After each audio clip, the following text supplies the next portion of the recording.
الحمد لله رب العالمين والعاقبة للمتقين والصلاة والسلام على سيد الأنبياء والمرسلين أما بعد فأعوذ بالله من الشيطان الرجيم بسم الله الرحمن الرحيم ولو أنهم إذ ظلموا أنفسهم جاءوك فاستغفروا الله واستغفر لهم الرسول لوجدوا الله توابا رحيما صدق الله العظيم۔ جس طریقے سے میں پڑھاؤں میرے ساتھ مل کر بآواز بلند پڑھے الصلاۃ والسلام علیک یا رسول اللہ، الصلاۃ والسلام علیک یا حبیب اللہ، الصلاۃ والسلام علیک یا نبی اللہ، الصلاۃ والسلام علیک یا نور اللہ، صلی اللہ تعالی علیہ وسلم۔ غوث اعظم بمنی بے سرو ساما مدد قبلہ دی مدد کعبہ ایما مدد اعلی حضرت مجدد دین و ملت کنز الکرامت امام عشق و محبت حسان الہند امام احمد رضا خان محدث بریلوی علیہ رحمت و رضوان، حضور تاجدار کائنات صلی اللہ علیہ وسلم کی عظمت و شان بیان کرتے ہوئے کیا ہو فرماتے ہیں کہ چمک تجھ سے پاتے ہیں سب پانے والے، چمک تجھ سے پاتے ہیں سب پانے والے، میرا دل بھی چمکا دے چمکانے والے، اور برستا نہیں دیکھ کر ابر رحمت، برستا نہیں دیکھ کر ابر رحمت، بدوں پر بھی برسا دے برسانے والے، اور تیرا کھائے تیرے غلاموں سے الجھے ہے منکر عجب کھانے گرانے والے، اور رضا نفس دشمن ہے دم میں نہ آنا، رضا نفس دشمن ہے دم میں نہ آنا، کہاں تم نے دیکھے ہیں چندرانے والے۔ میرے پیارے آقا صلی اللہ علیہ وسلم کے پیارے دیوانوں خطبہ مسنونہ کے بعد قرآن مقدس کے جس مشہور و معروف آیت مقدسہ کی تلاوت کا شرف حاصل کیا، خالق ارض و سما مجھے اس سے متعلق حق کہنے، آپ تمامی حضرات کو حق سننے اور اس پر عمل کرنے کی توفیق عطا فرمائے۔ عشق رسول میں ڈوب کر باوز بلند ایک مرتبہ درود پاک پڑھ لیجیے۔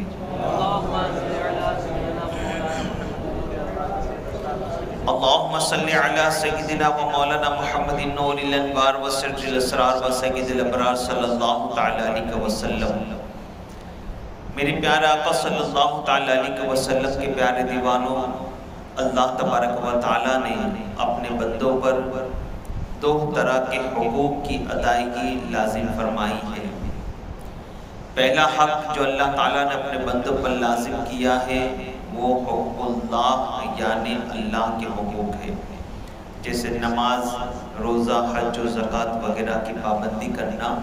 یہ حقوق اللہ میں شامل ہے، اللہ کے حقوق میں شامل ہے۔ اور حقوق العباد جیسے رسول اعظم صلی اللہ علیہ وسلم کی تعظیم و توقیر کرنا، ماں باپ کا ادب کرنا، رشتہ داروں کا حق ادا کرنا، پڑوسیوں کے ساتھ اچھا سلوک کرنا، بڑوں کا ادب کرنا، یہ تمام چیزیں حقوق العباد میں شامل ہیں۔ یاد رکھیں اگر ہم سے حقوق اللہ میں اگر کوئی کوتاہی ہوئی، اللہ کے حقوق ادا کرنے میں اگر ہم سے کوئی کوتاہی ہوئی، کوئی لغزش ہوئی، تو خدا چاہے تو اپنے کرم سے معاف فرمائے یا خدا چاہے تو پکڑ فرمائے، مگر حقوق العباد وہ حق ہے کہ اگر کسی شخص نے کسی بندے کا حق مارا ہے یا کسی کا دل دکھایا ہے تو جب تک کہ جس کا حق مارا ہے وہ معاف نہ کر دے وہاں تک اللہ تعالیٰ بھی معاف نہیں کرتا۔ اس لیے یہ حقوق العباد ہے کہ بندہ معاف کرے گا تب اللہ تعالیٰ معاف فرمائے گا۔ تو میرے پیارے آقا صلی اللہ علیہ وسلم کا شہدائی ہو، آپ غور فرمائیں کہ حقوق العباد میں اگر کسی بندے سے کوئی کوتاہی ہو جائے، اگر بھائی کا دل دکھائے تو اس کو معافی مانگنے کے لیے اس کے دروازے پر پہنچے. اگر ماں باپ کا دل دکھائے تو ماں باپ کو راضی کرنے کے لیے اس کے دروازے تک پہنچے. اگر کسی رشتہ دار کا دل دکھائے تو معافی مانگنے کے لیے ان کا دل خوش کرنے کے لیے اس کے دروازے پر پہنچے. تو دنیا میں اگر کوئی بندہ حقوق العباد کی پامالی کرتا ہے، کسی بندے کا دل دکھاتا ہے یا کسی کا حق مارتا ہے، تو دنیا کے اندر ان کے دروازے تو موجود ہیں. ماں باپ کا دل دکھایا تو اس کا دروازہ موجود ہے، بھائی کا دل دکھایا اس کا دروازہ موجود ہے، رشتہ دار کا دل دکھایا ان کا دروازہ موجود ہے. مگر اگر کوئی بندہ نافرمانی کر کے، اگر کوئی بندہ گناہ کر کے اپنے خالق و مالک کو ناراض کر لے تو اب اس سے معافی مانگنے کے لیے کہا جائے، اس اللہ سے معافی مانگنے کے لیے کہا جائے. تو قرآن مقدس بابا کے توحل کہتا ہے وَلَوْ أَنَّهُمْ إِذْ ظَلَمُوا أَنفُسَهُمْ. اے مصطفیٰ اپنے غلاموں سے کہہ دیجئے کہ اگر وہ اپنی جانوں پر ظلم کر لے تو جاؤکا، اے مصطفیٰ کہیں اور نہیں بلکہ وہ تمہاری بارگاہ اقدس میں حاضر ہو جائے. اپنے غلاموں سے کہہ دیجئے کہ اگر گناہ کر کے وہ اپنی جانوں پر ظلم کر لے اور اگر معافی مانگنا چاہے مجھ سے تو اے مصطفیٰ وہ کہیں نہیں بلکہ تمہارے در پر حاضر ہو جائے اور فاستغفر اللہ، اور وہاں پہنچ کر اللہ سے معافی مانگے. اے مصطفیٰ تمہارے در پر آ کر وہ تم سے معافی مانگے. واستغفر لہم الرسول، اور اگر آپ ان کی شفاعت فرمائے لوجدوا اللہ توابا رحیما، تو بے شک وہ اللہ کو توبہ قبول کرنے والا مہربان پائیں گے. تو بے شک وہ اللہ کو توبہ قبول کرنے والا مہربان پائیں گے. تاجدار کائنات صلی اللہ علیہ وسلم کے شاہدہ یہ پتا چلا کہ اگر بندہ خدا کو ناراض کر لے، نافرمانی کر کے گناہ کر کے اگر اس خالق و مالک کو ناراض کر لے، تو اگر اس خدا کو راضی کرنا ہے تو کہیں اور نہیں در مصطفیٰ پر حاضر ہو جاؤ، مصطفیٰ کے در پر حاضر ہو جاؤ. اس لیے کہ مصطفیٰ کا در ہی خدا کا در ہے، مصطفیٰ کا در ہی خدا کا در ہے. اعلیٰ حضرت امام عشق محبت فرماتے ہیں بخدا، خدا کا یہی ہے در، نہیں اور کوئی مفر مکر، جو وہاں سے ہو یہی آ کے ہو، جو یہاں نہیں تو وہاں نہیں. مصطفیٰ کا در ہی خدا کا در ہے. تاجدار کائنات صلی اللہ علیہ وسلم کے شہدائیوں، آپ غور فرمائیں کہ مدینہ المنورہ کے نواح میں رہنے والے، مدینہ کے قریب رہنے والے ایک گاؤں میں رہنے والے ایک عربی نے جب قرآن مقدس کی تلاوت کر رہے تھے اور تلاوت کرتے کرتے جب اس آیت مقدسہ پر پہنچے وَلَوْ أَنَّهُمْ إِذْ ظَلَمُوا أَنفُسَهُمْ جَاؤْكَ، تو انہوں نے اپنے آپ کو گناہگار تصور کیا. انہوں نے سوچا کہ یار واقعی میں زندگی گناہوں میں گزر رہی ہے، چلو در مصطفیٰ پر حاضر ہو جائے. کہ قرآن کہتا ہے کہ اپنی جانوں پر ظلم کر بیٹھو، گناہ کر بیٹھو تو مصطفیٰ کے در پر حاضر ہو جاؤ. تو چلو در رسول پر حاضر ہو جائے، وہاں پہنچ کر اللہ تعالیٰ سے معافی مانگے.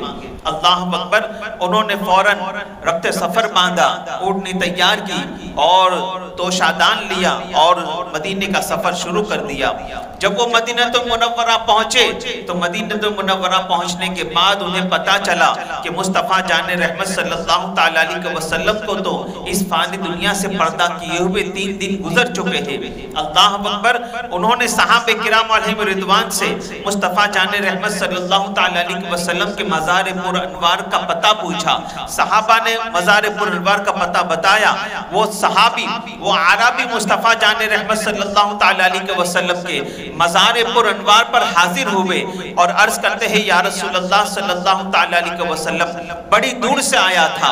آپ کے لیے آپ کی بارگاہ میں شفاعت کی بھیک مانگنے کے لیے آیا تھا، مگر یا رسول اللہ یہاں پہنچ کر مجھے پتا چلا کہ آپ تو اس دنیا سے پردہ کر چکے ہیں. تاجدار کائنات صلی اللہ علیہ وسلم کی بارگاہ میں وہ رونے لگے. مصطفیٰ جان رحمت صلی اللہ علیہ وسلم کے مزار پر انوار کی خاک اپنے سر پر ڈالنے لگے اور روتے روتے یوں عرض کرنے لگے کہ شاعر کہتا ہے کہ وہ عربی کہنے لگے کہ یا رسول اللہ ٹھوکریں کھا کر گرنا میرا کام تھا، ہر قدم پر اٹھانا تیرا کام ہے. ٹھوکریں کھا کر گرنا میرا کام تھا، ہر قدم پر اٹھانا تیرا کام ہے۔ تاجدار کائنات صلی اللہ تعالیٰ علیہ وسلم کے شہدائیوں، جب رسول اللہ صلی اللہ تعالیٰ علیہ وسلم نے اپنے عاشق زار کی یہ حالت دیکھی تو مصطفیٰ جان رحمت صلی اللہ تعالیٰ علیہ وسلم سے دیکھا نہ گیا، بلکہ زندہ رسول کے مزار پر انوار سے آواز آئی۔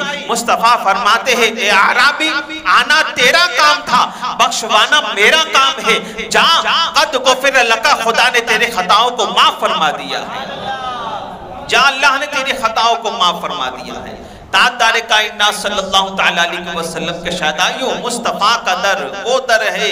کہ اعلیٰ حضرت امام عشق و محبت فرماتے ہیں کہ واہ کیا جود و کرم ہے شہ بطحا تیرا،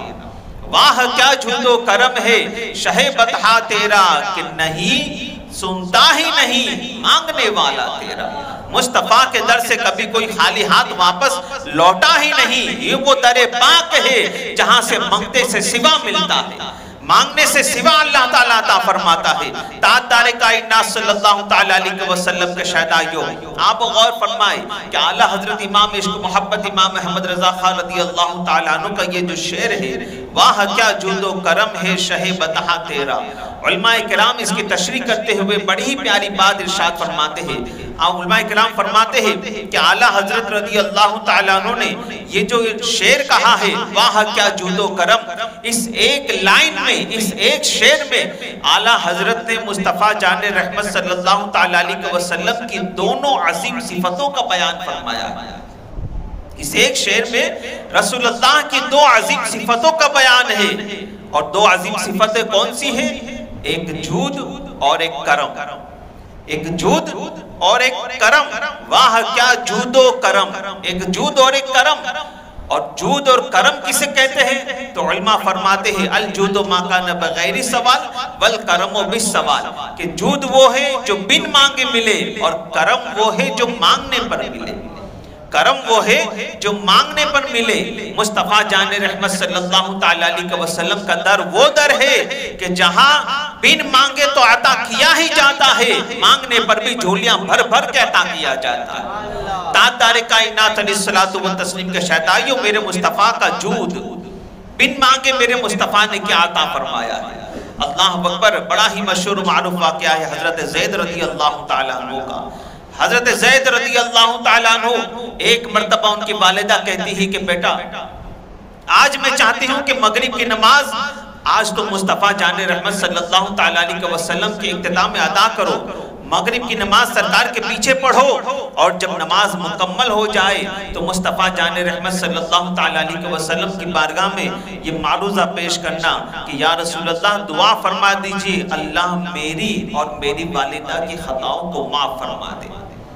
یا رسول اللہ آپ دعا فرما دیجئے اللہ تعالیٰ میری یعنی حضرت زید کی، میری اور میرے امی کی خطاؤں کو اللہ معاف فرمائے، دعا فرما دیجئے۔ بیٹا میں چاہتی ہوں کہ یہ معروضہ تم سرکار کی بارگاہ میں جا کر پیش کرو۔ اللہ اکبر، حضرت زید رضی اللہ تعالیٰ عنہ کہتے ہیں ٹھیک ہے امی، آپ کی گزارش میں سرکار کی بارگاہ میں پیش کر دوں گا۔ فوراً پہنچے مسجد نبوی شریف میں، مغرب کی نماز سرکار صلی اللہ تعالیٰ علیہ وسلم کے اقتدام میں ادا کی۔ جب مغرب کی نماز مکمل ہوئی تو حضرت زید رضی اللہ تعالیٰ عنہ اب مصطفیٰ جان رحمت صلی اللہ علیہ وسلم کا انتظار کرنے لگے کہ سرکار صلی اللہ تعالیٰ علیہ وسلم جب اپنے ورد و وظائف سے فارغ ہو جائے تو میں اپنی امی کا معروضہ سرکار کی بارگاہ میں پیش کر دوں۔ مگر اللہ اکبر، اس وقت مصطفیٰ جان رحمت صلی اللہ تعالیٰ علیہ وسلم ورد و وظائف میں کچھ ایسے مصروف ہوئے کہ عشاء کی اذان ہو گئی۔ حضرت بلال نے عشاء کی اذان پکار دی۔ اب حضرت زید رضی اللہ تعالیٰ عنہ نے سوچا کہ چلو اب عشاء کی نماز کا وقت بھی ہو چکا ہے تو عشاء کی نماز بھی پڑھ لی جائے۔ حضرت زید رضی اللہ تعالیٰ عنہ نے اب عشاء کی نماز بھی مصطفیٰ جان رحمت صلی اللہ تعالیٰ علیہ وسلم کے اقتدام میں پڑھی۔ جب عشاء کی نماز مکمل ہوئی، اب تاجدار کائنات صلی اللہ تعالیٰ علیہ وسلم جب نماز سے فارغ ہوئے تو میرے مصطفیٰ اپنے حجرے میں جانے لگے، میرے سرکار اپنے حجرے میں جانے لگے۔ آپ غور فرمائے کہ میرے مصطفیٰ جان رحمت صلی اللہ تعالیٰ علیہ وسلم کا حجرہ جو ہے وہ مسجد نبوی شریف ہی میں موجود تھا۔ تاجدار کائنات علیہ الصلوۃ والتسلیم اپنے حجرے کی جانب جا رہے ہیں۔ اب حضرت زید رضی اللہ تعالیٰ عنہ مصطفیٰ جان رحمت صلی اللہ تعالیٰ علیہ وسلم کے پیچھے پیچھے تشریف لے جا رہے ہیں۔ اب آپ غور فرمائے، قربان اس صحابی کی عظمت پر اور مصطفیٰ جان رحمت صلی اللہ علیہ وسلم کے شہدائیوں حضرت زید رضی اللہ تعالیٰ عنہ کو مصطفیٰ جان رحمت صلی اللہ تعالیٰ علیہ وسلم کی تعظیم کیسی کرنی چاہیے یہ ان کو سکھانے کی ضرورت نہیں تھی، اس لیے کہ زید مصطفیٰ کے صحابی تھے، وہابی نہیں تھے۔ زید مصطفیٰ کے صحابی تھے، وہابی نہیں تھے، تعظیم سکھانے کی ضرورت نہیں تھی، اس لیے کہ ان کا ہر وقت جو ہے وہ مصطفیٰ کی معیت میں گزرتا تھا، ان کا لمحہ لمحہ سرکار کے ساتھ گزرتا تھا۔ ان کو تعظیم مصطفیٰ کیسی کرنی چاہیے ان کو ہم سے زیادہ معلوم تھا۔ اب حضرت زید رضی اللہ تعالیٰ عنہ مصطفیٰ کے پیچھے پیچھے جا رہے ہیں، غور کیجئے تعظیم مصطفیٰ، اللہ اکبر۔ اب حضرت زید رضی اللہ تعالیٰ عنہ دل ہی دل میں سوچ رہے ہیں، غور کیجئے آپ، دل ہی دل میں سوچ رہے ہیں کہ کیا کروں، اگر سرکار کو پیچھے سے آواز دیتا ہوں تو گستاخی ہو رہی ہے، اگر سرکار کو پیچھے سے آواز دوں گا تو گستاخی ہو رہی ہے، اور اگر پیچھے سے آواز نہیں دیتا اور امی کا معروضہ پیش نہیں کرتا تو والدہ کے نافرمانی ہو رہی ہے، امی کی نافرمانی ہو رہی ہے، کیا کروں، کیا کیا جائے؟ اللہ اکبر۔ حضرت زید رضی اللہ تعالیٰ عنہ ابھی کشمکش میں تھے، دل ہی دل میں یہ بات سوچ ہی رہے تھے کہ مصطفیٰ جان رحمت صلی اللہ تعالیٰ علیہ وسلم اچانک پلٹے اور میرے مصطفیٰ جان رحمت صلی اللہ علیہ وسلم نے ارشاد فرمایا، مسکرائے میرے سرکار اور سرکار فرماتے، جاؤ اے زید، اللہ تعالیٰ تمہاری اور تمہاری والدہ کے خطاؤں کو معاف فرما دے، خدا تمہاری اور تمہاری والدہ کی خطاؤں کو معاف فرما دے۔ اب آپ غور فرمائیں کہ یہ علم غیب مصطفیٰ نہیں ہے تو اور کیا ہے؟ یہ مصطفیٰ جان رحمت کا علم غیب نہیں ہے تو اور کیا ہے؟ حضرت زید رضی اللہ تعالیٰ عنہ کی زبان پر ابھی کوئی بات آئی نہیں تھی، حضرت زید کی زبان پر ابھی کوئی بات آئی نہیں تھی، ابھی تو دل میں سوچ رہے تھے۔ اب حضرت زید اپنی ماں سے، ماں نے جو معروضہ پیش کرنے کو کہا تھا، ماں سے گفتگو کر کے صرف مسجد نبی شریف میں آئے تھے، ابھی سرکار سے کوئی گفتگو ہوئی نہیں تھی، مگر حضرت زید رضی اللہ تعالیٰ عنہ کے دل کے حالات مصطفیٰ جان رہے ہیں، مصطفیٰ جان رہے ہیں کہ یہ کیوں آئے ہیں، اور مصطفیٰ یہ بھی جان رہے ہیں کہ میرے پیچھے چلنے والا کون ہے۔ آپ غور فرمائیں، اسی کو علم غیب مصطفیٰ کہتے ہیں اور اسی کو امام عشق و محبت کہتے ہیں، اور کوئی غیب کیا، تم سے نہا ہو بھلا، ارے جب نہ خدا ہی چھپا تم پہ کروڑوں درود۔ جس ذات اقدس سے خدا کی ذات نہ چھپی ہو، اس ذات اقدس سے حضرت زید کے دل کی بات کیسے چھپ سکتی تھی؟ مصطفیٰ جان رحمت صلی اللہ علیہ وسلم کے شہدائیوں، تو الجود ما کان بغیر سوال، جود وہ ہے جو بن مانگے ملے، جود وہ ہے جو بن مانگے ملے، یہ میرے مصطفیٰ کی ایک صفت۔ اب کرم والکرم بالسوال، کرم وہ ہے جو مانگنے پر عطا کیا جائے، کرم وہ ہے جو مانگنے پر عطا کیا جائے۔ میرے مصطفیٰ کی بارگاہ سے مانگنے پر کیا ملا ہے؟ اللہ اکبر، کیا نہیں ملا بلکہ یہ کہیے کیا کیا عطا نہیں کیا میرے مصطفیٰ نے۔ آپ غور فرمائیں کہ حضرت عبداللہ رضی اللہ تعالیٰ عنہ جو بڑے پائے کے صحابی گزرے ہیں، اللہ اکبر، ایک مرتبہ تاجدار کائنات صلی اللہ تعالیٰ علیہ وسلم صحابہ کرام کے ساتھ کہیں سے گزر رہے ہیں، مدینے کی گلیوں سے کسی محلے سے گزر رہے ہیں، حضرت عبد الرحمن رضی اللہ تعالیٰ عنہ کا گزر سامنے سے ہوا، دیکھا کہ مصطفیٰ اصحاب کرام کے ساتھ تشریف لا رہے ہیں۔ اب تاجدار کائنات صلی اللہ تعالیٰ علیہ وسلم کے کاندھے مبارک پر ایک یمنی چادر تھی جو میرے مصطفیٰ جان رحمت صلی اللہ علیہ وسلم کو بے حد پسند تھی۔ تاجدار کائنات علیہ الصلوۃ والتسلیم اسی چادر کو اپنے کاندھے پر رکھے ہوئے تشریف لا رہے ہیں۔ حضرت عبد الرحمن رضی اللہ تعالیٰ عنہ کہتے ہیں کہ میں مصطفیٰ جان رحمت صلی اللہ علیہ وسلم کے پاس پہنچا اور سرکار صلی اللہ تعالیٰ علیہ وسلم کو سلام پیش کیا۔ میرے سرکار صلی اللہ علیہ وسلم نے سلام کا جواب دیا، اور سلام کا جواب دینے کے بعد حضرت عبد الرحمن کہتے ہیں میں نے مصطفیٰ کی بارگاہ میں عرض کیا، یا رسول اللہ، آپ کی بارگاہ سے کبھی کوئی خالی ہاتھ واپس نہیں لوٹا۔ میرے مصطفیٰ نے فرمایا، عبد الرحمن مانگو، کیا مانگتے ہو؟ عبد الرحمن مانگو، کیا مانگتے ہو؟ حضرت عبد الرحمن عرض کرتے ہیں، یا رسول اللہ، آپ کے کاندھے مبارک پر جو یمنی چادر ہے وہ مجھے عطا فرما دیجئے، آپ کے مقدس کاندھے پر، آپ کے مقدس شانوں پر یہ جو یمنی چادر ہے یہ مجھے عطا فرما دیجئے۔ میرے مصطفیٰ جان رحمت صلی اللہ علیہ وسلم کے شہدائیوں، آج کا دنیا کا کوئی انسان ہوتا تو ڈاما ڈول کرتا، کہتا فلانے نے دی ہے، یہ میری عزیز چادر ہے، مجھے فلانے نے دی ہے، مگر قربان میرے مصطفیٰ کی عظمت پر کہ میرے کریم سے اگر قطرہ کسی نے مانگا، ارے دریا بہا دیے ہے، دربے بہا دیے ہے۔ یہ میرے مصطفیٰ کی عظمت ہے۔ سرکار صلی اللہ علیہ وسلم کی بارگاہ میں جب حضرت عبد الرحمن عرض کرتے یا رسول اللہ یہ چادر عطا فرما دیجئے، سرکار صلی اللہ علیہ وسلم ذرا سا بھی وقت گوائے ہوئے فوراً چادر مبارک اتارتے ہیں، حضرت عبد الرحمن کے ہاتھوں میں عطا کرتے ہیں اور سرکار وہاں سے آگے نکل جاتے ہیں۔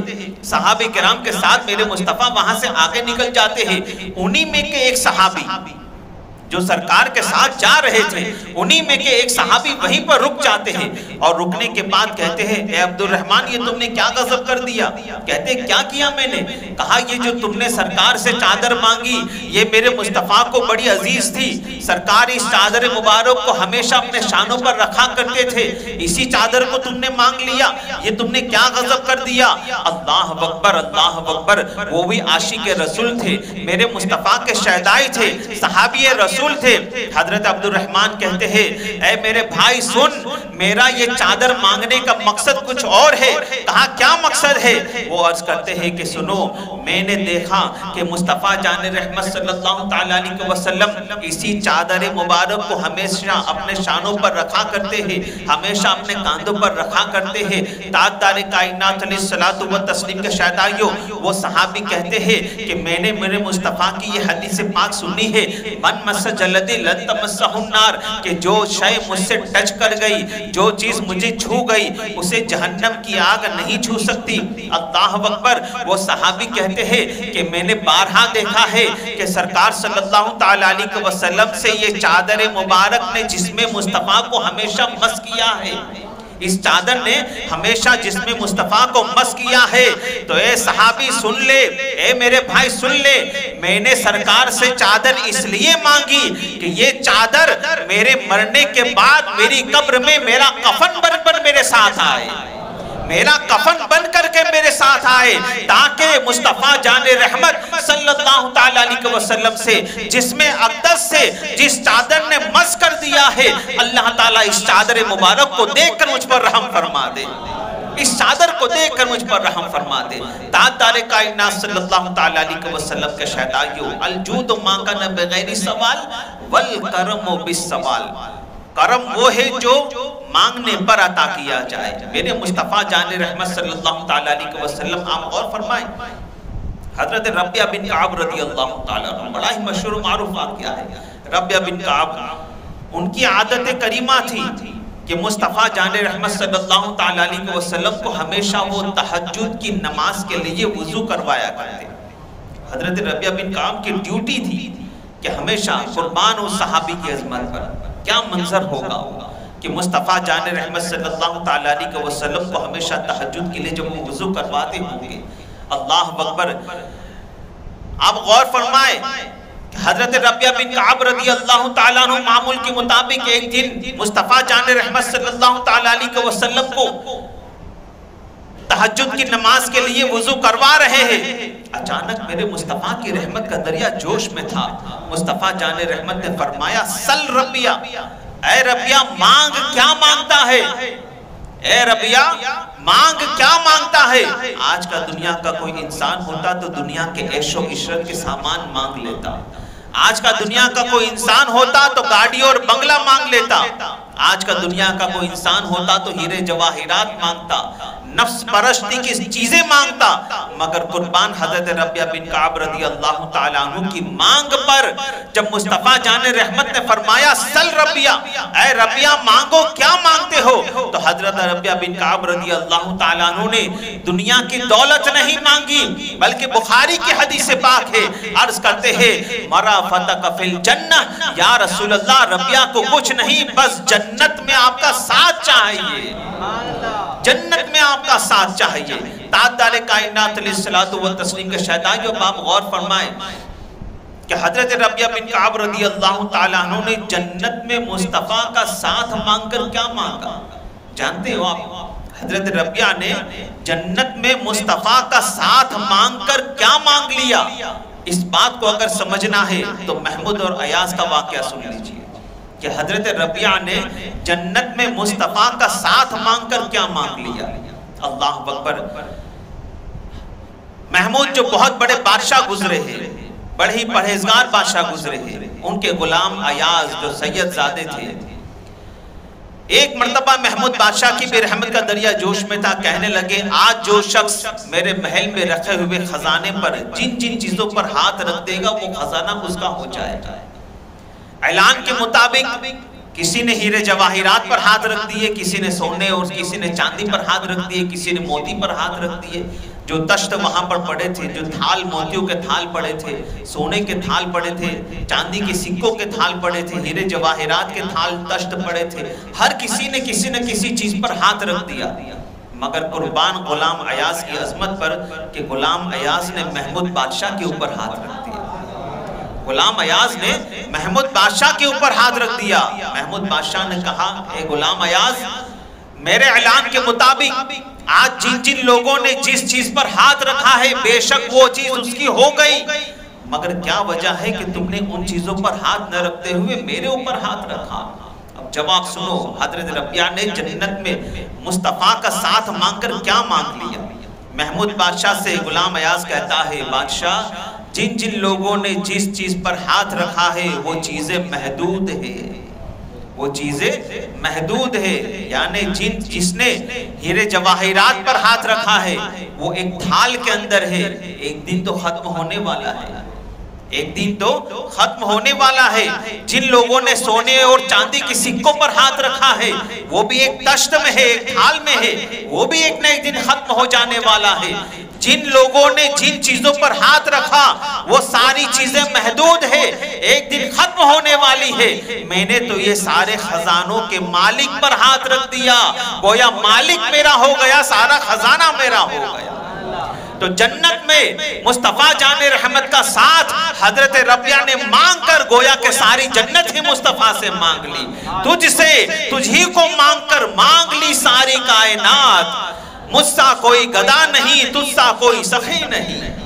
تاجدار کائنات صلی اللہ علیہ وسلم کے شہدائیوں، مصطفیٰ کا در وہ در ہے جہاں سے کبھی کوئی خالی ہاتھ واپس لوٹا ہی نہیں، واہ کیا جود و کرم ہے شہ بطحا تیرا کہ نہیں سنتا ہی نہیں مانگنے والا تیرا۔ حاتم طائی جو بہت بڑا بادشاہ گزرا ہے، آخری بات سن لیجیے، حاتم طائی جو بہت بڑا بادشاہ گزرا ہے، اس کے 7 دروازے تھے، اس کی عطا کے 7 دروازے تھے۔ ایک مرتبہ حاتم طائی کے چیلے کا پالا کسی مصطفیٰ کے دیوانے سے پڑ گیا، مصطفیٰ کے دیوانے سے اس کا پالا پڑ گیا، تو حاتم طائی کا چیلا بہت اترانے لگا اور اپنے بادشاہ کی قصے سنانے لگا کہ ہمارا بادشاہ تو اتنا سخی ہے، اتنا سخی ہے کہ ہمارے بادشاہ کے عطا کے 7 دروازے ہیں، اگر مانگنے والا ایک دروازے پر آ کر مانگتا ہے ہمارا بادشاہ اس کو جھولیاں بھر کر دیتا ہے، اور وہی مانگنے والا سیم بھکاری مانگنے والا وہی شخص پلٹ کر جب دوسرے دروازے پر آتا ہے تو ہمارا بادشاہ یہ نہیں کہتا کہ ابھی ابھی تو تم پہلے دروازے سے لے گیا، بلکہ ہمارا بادشاہ اس کو دوسرے دروازے پر بھی عطا کرتا ہے۔ وہی مانگنے والا تیسرے دروازے پر آئے تو ہمارا بادشاہ اسے تیسرے دروازے پر بھی عطا کرتا ہے۔ وہی سیم شخص اگر 7 دروازے پر آئے مانگے تو ہمارا بادشاہ اسے 7 دروازے پر عطا کرتا ہے، نہ نہیں کہتا۔ اللہ اکبر، مصطفیٰ کا دیوانہ کہتا ہے اے ظالم تو اس کو سخاوت کہتا ہے، ارے میں تو اس کو کنجوسی کہتا ہوں، میں اسے کنجوسی کہتا ہوں۔ کہا وہ کیسے؟ کہا تیرا بادشاہ اگر کسی مانگنے والے کو پہلے دروازے پر دیتا تھا تو اسے کچھ کم لگتا تھا، تبھی تو وہ دوسرے دروازے پر مانگنے کے لیے آتا تھا، دوسرے دروازے پر ملنے والی عطا بھی اسے کچھ کم لگتی تھی، تبھی تو وہ تیسرے دروازے پر آتا تھا۔ ارے 7 دروازے کے چکر وہ اس لیے لگاتا تھا کہ ملنے والی عطا جو ہے وہ اسے کم لگتی تھی۔ اے ظالم سن، میرے مصطفیٰ کا در وہ در ہے جہاں مانگنے والا ایک بار مانگ لے میرے مصطفیٰ جھولیاں بھر بھر کے عطا فرماتے ہیں، اور اتنا عطا کرتے ہیں، اتنا عطا کرتے ہیں کہ دوسری بار مانگنے کی ضرورت ہی نہیں پڑتی۔ دوسری بار مانگنے کی ضرورت نہیں پڑتی۔ ام المؤمنین حضرت عائشہ صدیقہ رضی اللہ تعالیٰ عنہ سے جب کسی نے پوچھا تھا کہ مصطفیٰ کی کوئی نرالی عطا بتا دیجئے، تو ام المؤمنین حضرت عائشہ صدیقہ رضی اللہ تعالیٰ عنہ فرماتی ہے ویسے تو میرے مصطفیٰ کی ہر بات نرالی ہے، مگر سرکار کی ایک بات جو مجھے سب سے زیادہ پسند تھی وہ یہ تھی کہ میرے مصطفیٰ کے در سے کبھی کوئی خالی ہاتھ واپس نہیں جاتا تھا، میرے مصطفیٰ کبھی کسی کو نہ نہیں کہا کرتے تھے۔ اسی کو میرے امام کہتے ہیں لا ورب العرش، جس کو جو ملا ان سے ملا، بٹتی ہے کونین میں نعمت رسول اللہ کی، ہم بھکاری وہ کریم ان کا خدا ان سے فضو، اور نہ کہنا نہیں عادت رسول اللہ کی، نہ کہنا نہیں عادت رسول اللہ کی۔ تاجدار کائنات صلی اللہ تعالیٰ علیہ وسلم کے شہدائیوں، اللہ تبارک و تعالیٰ کی بارگاہ میں دعا ہے کہ اللہ تبارک و تعالیٰ ہمیں اور آپ کو رسول اعظم صلی اللہ تعالیٰ علیہ وسلم سے بھیک مانگنے کی، اور جیسا حق ہے بھیک مانگنے کا اس طریقے سے بھیک مانگنے کی توفیق عطا فرمائے۔ اللہ تبارک و تعالیٰ ہمیں اور آپ کو رسول اعظم صلی اللہ علیہ وسلم کی محبت میں زندہ رکھے، سرکار صلی اللہ علیہ وسلم کی محبت میں خاتمہ بالخیر مدینے میں و بغداد معلیٰ میں عطا فرمائے۔ استغفر اللہ ربی من کل ذنب واتوب الیہ۔